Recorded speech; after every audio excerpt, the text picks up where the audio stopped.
Olá, pessoal, tudo bem com vocês? Espero que vocês estejam bem, a família de vocês também, todos bem. E vamos lá para mais uma aula de geografia. Percebi que a minha câmera é péssima, mas é o que temos para hoje, não é mesmo? Vamos lá, que o mais importante é o conteúdo da aula. Então, vou compartilhar com vocês aí minha tela. E hoje nós vamos para o que eu chamei de parte 3 do capítulo 6 de Biogeografia, né?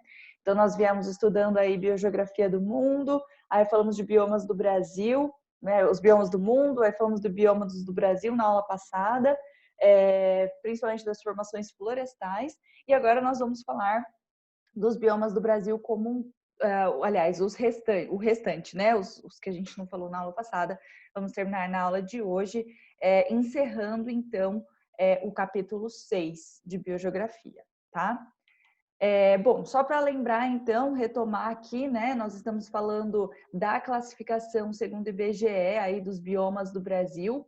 Então, nós falamos na aula passada do bioma da Amazônia, falamos do bioma da Mata Atlântica, falamos também da Mata de Araucária, que está aqui englobada, né? No caso dessa classificação, está aqui junto com a Mata Atlântica, né? Na verdade, a Mata de Araucária, falamos com mais detalhe na aula passada, e também a Mata dos Cocais, né? Que está aqui numa transição entre a Caatinga e a Amazônia. Então, nós falamos de alguns biomas a mais do que estão colocados aqui nessa classificação, mas elas podem aparecer aí para vocês também, né? E hoje nós vamos, no vestibular, no caso. E aí, hoje nós vamos estudar o Cerrado, né? Que pega aí grande parte da região centro-oeste do Brasil, parte do norte, nordeste, centro-oeste, sudeste um pouco também. E vamos falar do Pantanal, né? Polêmicas vem aí hoje. E do Pampa, né? Dos Pampas aqui do Rio Grande do Sul, tá? E mais alguns outros biomas que estão associados que pode aparecer para vocês também, que eu vou trabalhar com vocês hoje, tá? Bom, vamos lá. Então, só para retomar, né, lembrar um pouquinho aqui dessa coisa, dessa realidade que vivemos, que na verdade é pior do que isso já, porque essa projeção aqui, essa projeção não, né? Esses dados de retração da vegetação nativa vão até 2015, então já se passaram 5 anos. Esses últimos 5 anos, que diga-se de passagem, né? Uma grande aí, empenho governamental em retrair ainda mais a nossa vegetação. Não vou dizer um empenho direto, né? Mas nós temos visto aí as notícias. Enfim, podemos discutir bastante sobre isso no nosso momento do plantão. Lembrando, já que eu toquei nesse assunto, lembrem-se de anotar suas dúvidas e trazerem suas dúvidas para o próximo plantão, que vai ser dia 30 de setembro, tá? Bom, vamos lá. Então, essa situação da retração da floresta, da vegetação, né, nativa de 1950 a 60 e aqui de 80 a 2015. A gente repara, dá para ver muito bem, né, a retração da vegetação, principalmente aqui, ó, da savana, que a gente chama de cerrado, né?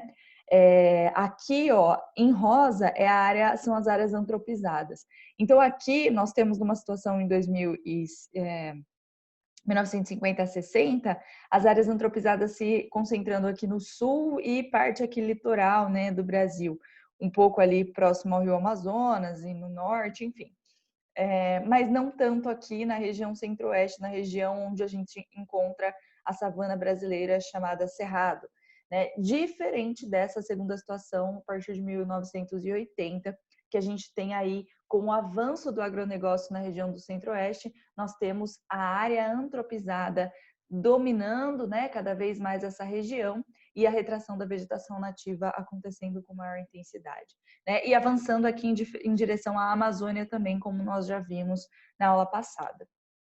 Vamos então falar do Cerrado, já que a gente falou dele aí, né, que sofreu bastante com essa retração. O Cerrado, ele se encontrava, pelo menos originalmente, né, na região mais central do Brasil, então Mato Grosso do Sul, Goiás, Tocantins e Minas Gerais, né? Inclusive nós temos aqui no estado de São Paulo, nós temos uma transição, né? Aqui não dá para ver, mas aqui talvez dê para ver melhor. Aqui já é estado de São Paulo, né? Essa região aqui. E aí nós temos justamente essa transição de Cerrado para Mata Atlântica. Algo que é muito nítido, não sei se vocês tiveram a oportunidade de fazer a trilha do Jardim Botânico, não agora, claro, porque, né, com certeza está fechado, em tempos de pandemia que vivemos, temos que ficar em casa, mas lá na trilha do Jardim Botânico aqui de Bauru, a gente consegue ver muito bem essa transição, né, da Mata Atlântica. A gente entra na trilha, é Mata Atlântica, né, de interior, ou floresta estacional semidecidual, como a gente viu na aula passada. E aí a gente entra no Cerradão, que é uma formação, né, uma fitofisionomia aí do Cerrado, que a gente vai falar daqui a pouco. É conhecida como savana brasileira, né? O bioma de clima tropical formado por gramíneas, arbustos e árvores, né, bem dispersas. Então, nós temos gramíneas, então o extrato herbáceo, arbustos, extrato arbustivo e árvores, que são extrato então arbóreo, né? Só que elas não são tão concentradas, né? Como a gente vê nas formações florestais de Mata Atlântica e Floresta Amazônica, por exemplo, né? Então, mais dispersas. Uma coisa muito importante, uma característica muito importante do cerrado. Antes de eu falar disso daqui, deixa eu mostrar aqui a fisionomia do cerrado, né? Para a gente entender um pouco. O cerrado, ele tem essas diversas fisionomias aqui, que a gente chama de fitofisionomias, né? Então, nós temos... Opa! O cerrado, ele tem diversas formações. Ele pode ter uma formação campestre, de campo, né? Ele pode ter essa formação savânica mesmo, que se assemelha bastante à savana africana, por exemplo, né? Então, a gente tem aí o campo cerrado, o cerrado propriamente dito, ou estrito sensu, e a formação florestal, né? Então, uma vegetação mais densa, chamada de cerradão, que é essa que a gente encontra a transição na trilha do Jardim Botânico aqui de Bauru, né? A gente sai da Mata Atlântica de interior e entra, então, no cerradão. Como a gente pode ver, então, né, tem as formações de campo, então, campo limpo, né, o predomínio aí de espécies do extrato herbáceo. Aí nós temos o campo sujo, o extrato herbáceo mais desenvolvido, né, com algumas espécies arbustivas já. O campo cerrado, então, nós temos a herbácea, arbustiva, alguns arbóreos, né? O cerrado estrito sensu, uns arbóreos um pouco maiores juntos com arbustivo e herbáceo. E o cerradão, que a gente tem o predomínio do extrato herbáceo, tá? Desculpa, arbóreo, árvores, certo? E aqui tem até a altura, né, das árvores, então aqui são árvores menores e as árvores vão ficando maiores. E aqui tem algumas imagens, algumas fotos.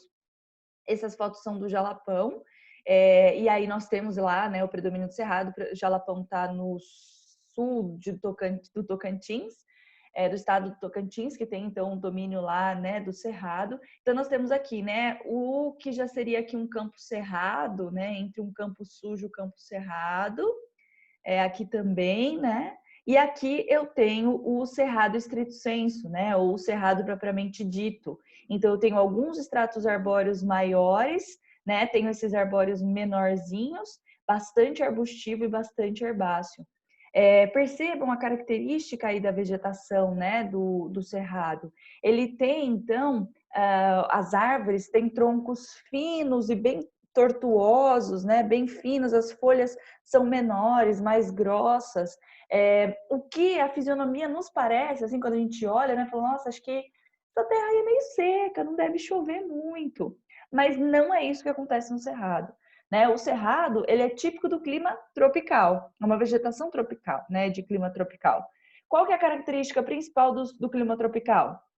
Duas estações bem definidas, uma seca e uma chuvosa, né? Então, no período chuvoso, existe bastante disponibilidade de água, né, para esse bioma se sustentar.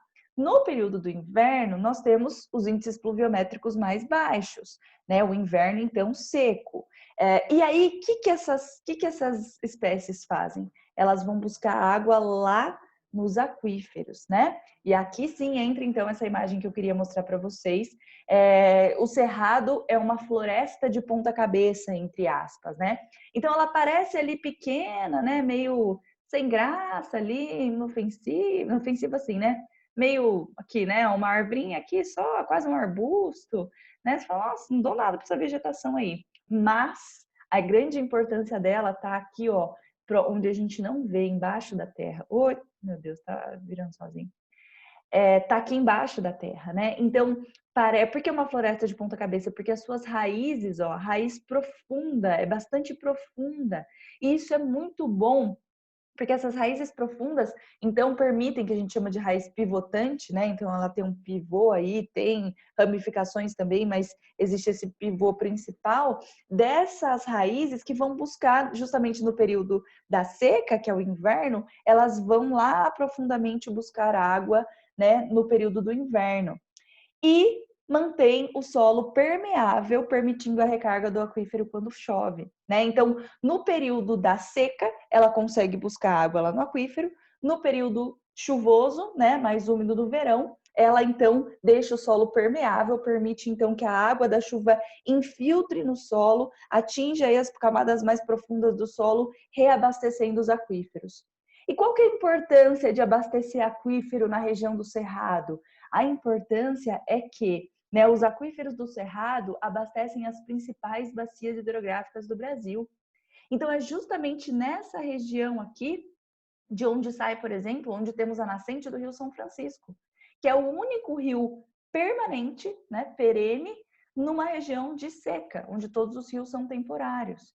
Né? Nós temos aqui os afluentes do Rio Amazonas também nascendo nessa região, as nascentes de rios que passam aqui pelo estado de São Paulo, pelo sul do Brasil, né, e vão abastecer outras várias bacias hidrográficas, né? Então, esses aquíferos que são abastecidos, né, e estão aqui nessa região onde existe o cerrado, eles são fundamentais para a distribuição das águas no restante do território brasileiro, né? Então, olha só, a gente não dá nada para aqui. A gente não dá nada para essa vegetação, mas a gente não sabe da importância dela, né, para então todo o sistema ecológico, principalmente do ciclo da água. E aí, só que o que a gente faz, né? A gente não, porque eu não faço esse tipo de coisa. Mas brasileiro curte, uns latifundiários aí curte, né? Esses fazendeiros aí, essa bancada ruralista aí que temos no poder, o que eles fazem, né? E que foi justamente o que aconteceu, que a gente viu nesse mapa. Aconteceu a destruição de grande parte deste bioma, né?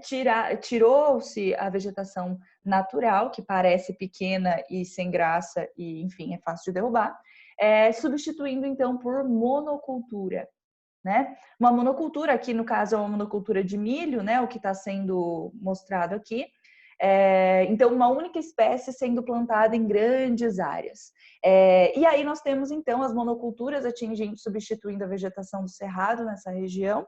Temos também de milho, de cana, mas principalmente soja também, e pastos, né? Então, tira a vegetação nativa, deixa só o capim ali para a vaca pastar, pisotear, né? Inclusive compactando o solo, impedindo então a permeabilidade do solo e aí a infiltração da água, causando erosão, assoreamento e a água não conseguindo infiltrar. E a monocultura é a mesma coisa, né? Então as raízes mais rasas aqui dessas espécies que são plantadas para vender, né, para comercializar, para exportar, né, commodities, não permitem então essa infiltração da água, consequentemente não temos abastecimento de aquífero, consequentemente as nascentes dos rios, porque o que é a nascente, né, de um rio? O rio nasce ali do meio das rochas, do meio do solo, um olho d'água. O que é aquilo? É o afloramento do aquífero, essa água subterrânea, né, que aflora e dá origem a um rio, que depois ele pode, inclusive, ser abastecido pela água da chuva. Mas tem essa nascente, que é essa água aí que vem do aquífero, né? Que vai dar origem a um rio, a um córrego e a um rio. Se a gente não tem esse abastecimento, então a água só sai pela nascente, só que o aquífero não é reabastecido, sabemos o fim disso, não é mesmo? Justamente o fim, né? Pode ser de corpos hídricos. E aqui isso é muito preocupante justamente por conta de aqui ter a nascente do único rio permanente de uma região semiárida no Brasil, né? Então, a importância é muito grande, só que isso não foi pensado nem analisado, né? E quem ganhou aqui na destruição desse bioma, né?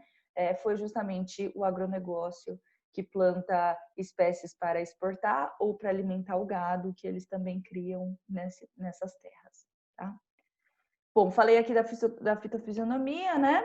E aí nós podemos falar agora então da caatinga. A caatinga, que está aqui, ó, na região, justamente da região do sertão nordestino, né? Então, como eu estava falando, é aqui no Cerrado que nasce um rio, né? Que vai então para a região semiárida do Brasil. Ah, que legal, tô passando um carro de som aqui agora. Acho que desviou. Ops, voltando aqui. Então, a caatinga, ele fica, então, é uma vegetação adaptada ao clima semiárido, né? Característico e dominante na região do sertão nordestino. Falamos disso quando falamos de clima, então o semiárido quase nunca chove, os índices pluviométricos são muito baixos, né? Os índices de precipitação. E as espécies vegetais que vão se adaptar a essa realidade são poucas, né? Então, nós temos aí o predomínio do extrato arbustivo, né? Árvores, quando existem, são bem espaçadas. E aqui nós temos essa fisionomia. Ah, uma coisa importante, vou voltar aqui antes de falar do xeromorfismo. Aqui no Cerrado, a impressão que dá quando a gente olha a vegetação é que falta água, né? Que foi o que eu falei no começo. Mas na verdade a gente sabe que não, porque é clima tropical, 2 estações bem definidas, uma seca e uma chuvosa. Essa fisionomia da vegetação, de galhos finos, tortuosos, folhas pequenas, mais grossas, né? Os troncos mais grossos das árvores, isso é uma consequência não de falta de água, mas da pobreza, vamos dizer assim, de nutrientes no solo, né? Então nós temos um solo ácido nessa região, né? Que predominam os planaltos aí bastante desgastados, e aí nós temos então um solo ácido. Esse solo ácido, que inclusive por isso as monoculturas do agronegócio, né, tem que usar tanto fertilizante químico, enfim, agrotóxicos, né, para essas plantações. Um dos motivos aí do grande uso de fertilizantes é por conta do solo ser ácido. Então, o solo ele precisa ser corrigido antes de colocar uma cultura. Mas o cerrado ele está adaptado a essas condições, essa vegetação, né? No caso da caatinga, que tem uma feição um pouco semelhante com algumas fisionomias do cerrado, mas no caso aqui a gente não tem a pobreza do solo, né, afetando, e sim a falta de água afetando primeiramente essa vegetação, né? Então nós temos uma vegetação adaptada ao clima seco, semiárido, e a gente chama isso de xeromorfismo. Morfismo é da forma, né, a forma aí da vegetação relacionada à falta de água. Então, nós temos plantas com casca grossa, caules retorcidos, folhas pequenas e, muitas vezes, ao invés de folhas, né, para facilitar aí o processo, inclusive, da própria fotossíntese, né, porque a planta não pode, no processo de fotossíntese, liberar a água, porque ela quase não tem disponibilidade de água, então ela precisa armazenar dentro dela. Ao invés de folhas, elas podem ter espinhos, né? Então, os espinhos vão substituir as folhas. E aí nós temos aqui as cactáceas, né? Os cactos aí que são bem típicos mesmo da região da Caatinga, do bioma da Caatinga, né? Então tem espinhos, reserva então a água dentro dela, né? E consegue ficar por longos períodos sem chuva, tá? Aqui tem algumas fotos, né, que eu tirei lá na Caatinga do Moura, no sertão da Bahia. E aqui, olha só, né? Isso aqui, gente, é um mandacaru. É uma cactácea, né? Um mandacaru, que a gente vê aqueles cactuzinhos, assim, né? 2 bracinhos, que a gente está acostumado a ver, né? Igual esse daqui, só que ela cresceu tanto, se desenvolveu tanto, né? Que ali é um clima propício, realmente ela consegue se adaptar a essas condições de pouca água. Ela virou uma árvore, né? No extrato arbustivo virou arbóreo, né? Aqui uma foto do solo, né? Então o solo todo rachado aí pela ausência de água. E aqui uma cisterna, né? Que é bastante usada. Então as casas lá na região do sertão nordestino têm as cisternas, porque quando chove essa água não pode ser desperdiçada. Então eles captam essa água da chuva, né? Aqui do telhado e vem por esse encanamento aqui, essa tubulação, e vem aqui, tá, a cisterna. Tem até umas panelas aqui, ó. Acho que eles lavam aqui, né, próximo à cisterna, que é onde fica armazenada a água e que possibilita, então, né, o acesso à água no período da seca. Pantanal, então nós temos aí, né, o bioma do Pantanal aqui localizado, fica entre o estado do sul do Mato Grosso e o Mato Grosso do Sul. o sul do Mato Grosso e Mato Grosso do Sul, né? O sul do Mato Grosso é o Mato Grosso do Sul, mas o sul do estado do Mato Grosso e parte aí do estado do Mato Grosso do Sul, grande parte, inclusive, né? Ele é conhecido também como complexo, né? O complexo do Pantanal ou Pantanal Mato Grossense. O professor Aziz Absaber coloca ele como o Pantanal como uma zona de transição, né? E não como um bioma ou um domínio morfoclimático, né? E sim como uma transição, porque aqui no Pantanal existem características de vários biomas, vários outros biomas brasileiros, né? Que vão ali se encontrar ali na região do Pantanal. Mas aqui o IBGE, né, considera essa classificação que a gente está seguindo, considera o Pantanal como um bioma brasileiro, bem particular, né, localizado aí, parte dele, né, entre o Mato Grosso e Mato Grosso do Sul e também parte no território do Paraguai e da Bolívia, mas a maior parte, claro, está no território brasileiro.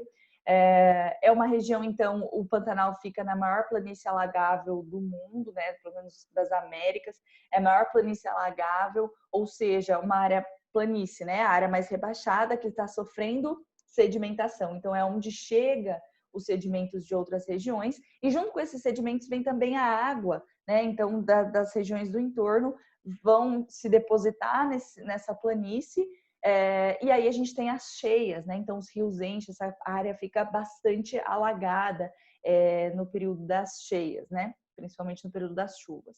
Então, nós temos aí, lá, né, localiza-se um conjunto de fisionomias de florestas típicas de florestas úmidas, características de cerrado, de caatinga e de campos também, né? Todas essas formações aí se apresentam em conjunto, por isso muitos chamam de complexo do Pantanal. Aqui nós temos algumas imagens, né? Então, de algumas áreas alagadas, né? Aqui formações florestais, né? Aqui formação de campos, inclusive, nessas... E aqui as áreas alagadas, aqui já uma área já secando, né? Não é no período da cheia. E aqui o período de cheia, então, tudo alagado aí, as aves, né, comendo aí, se alimentando nessa área alagada. E essa vegetação aqui, né, em cima, parecida até com aquela vegetação de igapó da Amazônia que a gente falou. Então, nós temos aqui uma formação florestal mais ao fundo, né? Então, nós temos essa complexidade, essa variedade de espécies vegetais, sem falar nos animais, né? Então, quanta biodiversidade aqui existe adaptada a essas condições, né, de cheia e vazante dos rios. E muita gente vem para cá pescar, inclusive, né? No período da cheia. Enfim, o fato é que aqui existe uma abundância de espécies vegetais e animais, né? Uma riqueza muito grande do nosso território que está sendo devastada pelo fogo como nunca foi nas últimas décadas, né? Então, eu acredito que vocês estejam aí acompanhando as notícias, que todo mundo falando, todo mundo comentando do Pantanal pegando fogo, né? Enquanto alguns se preocupam, outros dão risada da situação. Se é que vocês entendem o que eu estou falando, né? Então, uma situação grave, né? De vários animais morrendo carbonizados, grande parte da vegetação, né? Indo embora. E por que e como isso acontece? Eu separei uma notícia aqui para compartilhar com vocês. Espera aí que acho que eu vou ter que interromper e compartilhar a minha tela aqui. Aqui, ó, é uma notícia, então, da BBC Brasil, de 5 de agosto de 2020, né? Então já faz aí mais de um mês que saiu essa notícia, mas a gente sabe que, enfim, se procurar notícia mais recente, tem também várias notícias mais recentes dizendo da gravidade, da expansão do fogo incontrolado que está ali, né, na região do Pantanal. Eu peguei essa notícia porque ela vai falar um pouco, e a gente vai discutir também a questão, as causas, né, dessas queimadas. Então, nós temos aí, por que o Pantanal vive a maior tragédia ambiental em décadas? Aqui tem uma imagem, né? O Pantanal passa pela sua fase mais crítica nas últimas décadas. O bioma enfrenta uma de suas maiores secas na história recente. Sofre com o desmatamento e tem o pior período de queimadas desde os anos 90. Olha só, isso é muito importante da gente lembrar, né? Então, se a gente for ver a região de avanço e a atuação predominante do agronegócio, a gente vai ver que essas áreas de expansão do agronegócio estão ligadas às áreas, então estão bem próximas à região do Pantanal e da floresta amazônica, porque o cerrado já foi, né? Então a gente já veio devastando aqui da floresta da Mata Atlântica, do litoral, aí a gente avançou, a gente não, o agronegócio principalmente, né? Avançou em direção à região do cerrado, né? Destruiu grande parte do cerrado e agora avança no Pantanal e no Mato Grosso. Então, essas queimadas, elas não são, e as queimadas que a gente viu, né, acho que foi no começo desse ano, na Amazônia, elas também não são por acaso, né? Elas não acontecem, nossa, que coisa, não está pegando fogo. E essas áreas estão relacionadas, sim, com o avanço do agronegócio, né? Então, nós temos aqui o bioma mais devastado com as secas, né? A situação do Pantanal, maior área úmida continental do planeta, né? Então, não existe uma área úmida que alaga, assim, né, como o Pantanal, na região, né, dentro do continente, não existe outra região maior no planeta. E isso preocupa ambientalistas. Nos primeiros 7 meses do ano, o principal rio do Pantanal atingiu o menor nível em quase 5 décadas. A chuva foi escassa, desmatamento cresceu, os incêndios aumentaram e a fiscalização por parte do poder público, segundo entidades que atuam na preservação da área, diminuiu.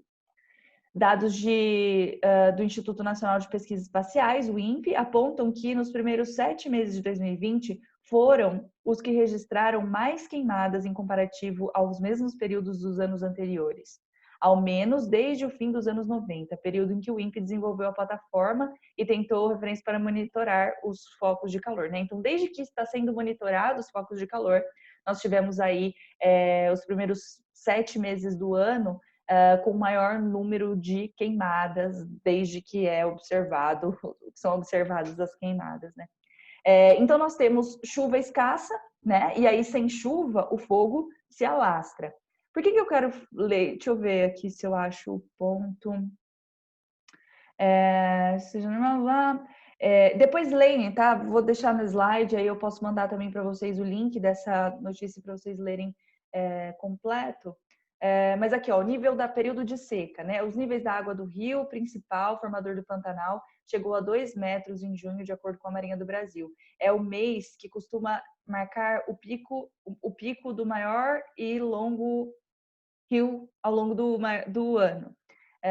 Foi a menor marca nos últimos 47 anos. Os níveis baixos do rio, a quantidade de água do Pantanal chega também, reduz um pouco a planície inundada. Nos próximos meses a situação tende a piorar. Deixa eu achar, gente, a parte que eu quero mostrar para vocês. Aqui, ó. Um dos fatores associados à falta de chuva no Pantanal e em outros biomas brasileiros é a degradação da Amazônia. Com a aceleração do desmatamento da Amazônia, ao longo dos anos, os períodos de chuva têm encurtado e as secas se tornaram mais severas na região central do país. Lembra que a gente estudou em climatologia, nós falamos dos rios voadores ou dos rios aéreos, né? Nós falamos então que um grande problema do desmatamento da Amazônia é que isso vai afetar os índices pluviométricos, as chuvas da região centro-oeste, sudeste e parte do sul do Brasil. Por quê? Porque a floresta amazônica, né, em cima da floresta amazônica se forma a massa equatorial continental, que é a massa de ar que se forma em cima da floresta amazônica, que é extremamente úmida. Essa massa de ar que se forma, ela tromba na cordilheira, né, que está a oeste, e aí ela vem e vai então vai perpassar aí, né, vai passar pela região, por grande parte do território brasileiro, trazendo a sua umidade para a região centro-oeste e sudeste do Brasil, principalmente, formando as ACAS, a zona de convergência do Atlântico Sul. Isso tudo nós falamos, né, quando falamos aí de climatologia. Só que, com o desmatamento da Amazônia, esses índices de chuva diminuem. O Pantanal está justamente nesse corredor de umidade que se forma. Então, no período da chuva, como ele falou, né? No período da chuva, teve a diminuição desses índices. Não choveu o mesmo, não tem chovido o mesmo que chovia antes, né? Os períodos de chuva têm encurtado, as secas se tornaram mais severas, né? Por conta do desmatamento da Amazônia. Então, tem menos água chegando. E se no período de chuva, estão falando de clima tropical, hein? Aqui é Pantanal. temos um período chuvoso e um período seco, né? Se nós temos, então, o chuvoso com pouca chuva, no seco, então, o que acontece? Coloca um foguinho, o negócio ali se alastra muito, né? E nós estamos justamente no período da seca, que é o inverno. Então, nós temos o inverno, já não chove, não choveu como deveria ter chovido no período do verão, então a vegetação já estava mais seca, agora ainda mais seca, e esse fogo se alastra com maior facilidade. Né? Então, olha só aqui que ele fala: o crescente desmatamento da Amazônia afeta duramente o fenômeno conhecido como rios voadores, no qual a corrente de umidade surge na floresta, origina uma grande coluna de água que é transportada pelo ar a vastas regiões da América do Sul. A Amazônia dá vida praticamente a todos os biomas do continente, incluindo o Pantanal. À medida que a floresta vai diminuindo e perdendo suas funções ecológicas, esse serviço ambiental que ela presta também vai sendo alterado e se perdendo, né? A atual situação do Pantanal pode piorar ainda mais com o fenômeno da Laninha, né? Que então provoca resfriamento, responsáveis por invernos pesados e grandes secas, né? Então a gente tem uma seca bem intensa, a gente está vivendo isso aqui. Inclusive aqui no estado de São Paulo, é natural que tenhamos um período seco no inverno, mas percebe como, né, a expansão, então, esse fogo já era uma vegetação, já estava mais seca, não choveu o tanto que deveria, e agora no período seco, com os índices de umidade do ar muito baixos, esse fogo ele se alastra com muita facilidade e fica muito difícil de controlar. Esse fogo que não é natural, não é natural, ele é causado, ele tem um propósito, ele tem um intuito, né? Quem causa essa queimada? Expansão do desmatamento. A realidade da seca no Pantanal torna ainda mais complicada devido a uma situação recorrente na região, a expansão do desmatamento em seu entorno. E aí fala aqui dos índices, né, de desmatamento que só vem aumentando.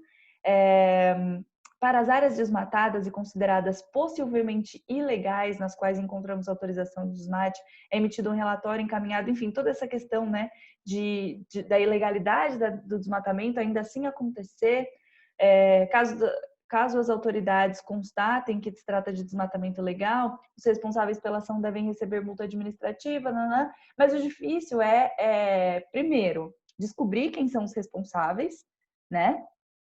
E esses então serem multados. E outra coisa são as autoridades constatarem esse desmatamento, essa ilegalidade do desmatamento, né? Numa realidade em que a gente viu recentemente, por exemplo, que o próprio ministro do Meio Ambiente iria cortar verbas para monitoramento do desmatamento na Amazônia, por exemplo. Né? Então, nós vemos aí essa grande dificuldade de conseguir esse controle legal, e não só o controle do fogo em si, né, em loco, mas o controle legal dessas práticas, que são ilegais e deveriam ser multadas. E aí nós temos aqui, né, o agronegócio. A principal causa da expansão do desmatamento no Pantanal, segundo especialistas, é o crescimento do agronegócio na região. Há décadas o bioma convive com a produção extensiva de gado, né? Então o Pantanal coexistindo com a criação de gado extensiva, ou seja, eles são criados soltos, então eles precisam de uma grande área de pasto, né, para se alimentar. Eles não vão, um boi não vai viver no meio da floresta, né? Então ele precisa de uma área desmatada só com capim. Um levantamento do excesso Pantanal lá. O monitoramento, né, revelou que o Pantanal como pasto revelou que o uso da área do Pantanal como pasto se tornou um grande problema em decorrência dos novos métodos usados por produtores locais. O campo do Pantanal é pastejável. Lembra que então o Pantanal tem as formações florestais, arbustivas e herbáceas. Então nós temos o que se assemelha aos campos da região do sul do Brasil, que eu vou chegar lá já. Quando há o período de seca, levam os bois para pastejar e retiram na época da chuva, porque na época da chuva essa área de campo enche, não tem como o boi ficar pastando no meio da água, né? O problema é que nos últimos anos, com muitas mudanças no processo de inundação, o pessoal tem aproveitado que as áreas deixam de inundar para plantar pastagens exóticas, né? Para o gado continuar pastando. O desmatamento de determinadas áreas do Pantanal, braquiária, deixa eu ver, gente, peraí. A vegetação do Pantanal prejudica a biodiversidade do bioma. Outra situação que se tornou comum recentemente, que tem preocupado especialistas, é o aumento das plantações de grãos. Nos últimos anos, houve mudança na cultura do Pantanal. Muitas terras foram substituídas por áreas de grãos. Há bastante plantação de soja na região, né? Como diz da ONG. Enfim, gente, a gente vê que essas queimadas, e aí as queimadas, né? Por que as queimadas? As queimadas, elas facilitam o desmatamento, né? Então, elas vêm aí tirando essa cobertura vegetal e aí depois pode ser plantado algo no lugar, acabando com a vegetação nativa e sendo possível o avanço do agronegócio nessas áreas. De conservação, bom, acho que é isso, vou deixar depois o link para vocês lerem com mais cuidado, né, mais atenção. Fogo causado pelo homem, só porque eu queria acabar, mas aí me vem isso daqui, né. Especialistas ouvidos pela reportagem afirmam que a imensa maioria dos incêndios tem ocorrido na Pantanal. Alguns acreditam que a totalidade delas são causados pelo homem. Quem põe fogo no Pantanal é o homem. O fogo natural acontece por causa de raios, sempre associado a períodos de chuva. Como não tem chovido, então é claro que o homem é o grande causador disso. E outra, gente, causa fogo o raio no período de chuva, e com a chuva, esse fogo ele é mais facilmente controlado naturalmente, né? Num período de seca, não tem chuva, não tem raio, não tem como esse fogo pegar sozinho. Alguém está provocando esse fogo, né? É aquela história. Uma pessoa vai pescar, faz uma fogueira, mas não apaga direito, né? Há também o uso cultural do fogo, muitas pessoas utilizam para espantar mosquitos. As chamas podem ser controladas suficientemente abaixo do local, são vários fatores somados levam à situação das queimadas. Não é só porque a fogueira é mal apagada, não. A fogueira, às vezes, ela é colocada de propósito, né? O principal problema para localizar quem, de fato, põe fogo é a dimensão da área do Pantanal. Isso que a gente está falando do Pantanal, imagina a Amazônia queimadas aqui, né? Aliado a isso, a falta de estrutura dos órgãos ambientais fiscalizadores, dos quais o Ministério Público depende para eventual responsabilização do civil, né, que pratica o crime. Enfim, gente, ai meu Deus, só tristeza, desgraceira aqui, né? Mas essa é a realidade, é dessa forma que os biomas, né? Nosso país, que é o país que possui, né, uma maior área aí de recursos naturais no Brasil, é dessa forma que a gente tem lidado com eles.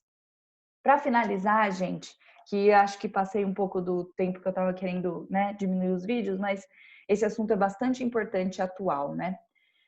Os Pampas, então, como eu estava dizendo, a formação aí de campos, né, que se localiza no sul do Rio Grande do Sul, formações campestres, né, chamados de pastos naturais, na verdade, é uma formação com predomínio de espécies herbáceas, espécies herbáceas, né, então rasteiras, gramíneas, e é um prato cheio para a criação de gado, né?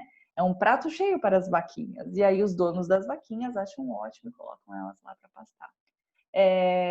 Solos geralmente arenosos, né? Então, trata-se de planaltos bastante desgastados e a gente tem uma grande concentração de areia. Inclusive, essa região passa por processos de arenização por conta da exploração indevida do solo.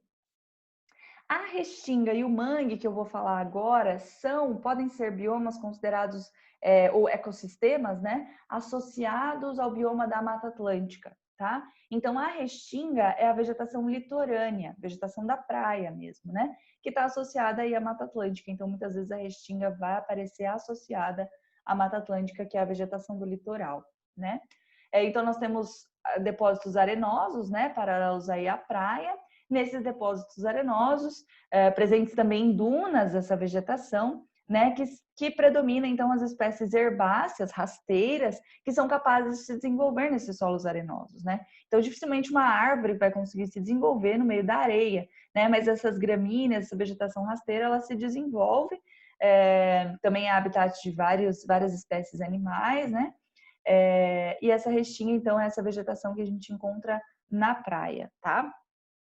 Aqui tem uma vegetação de restinga mais desenvolvida aqui, né? Então, a praia, o oceano tá aqui, ó. E aí tem umas dunas de areia e aqui essa restinga, que é uma vegetação rasteira, mas mais desenvolvida, já tem um predomínio aqui de formação arbustiva, na verdade, né? Então ela está intacta.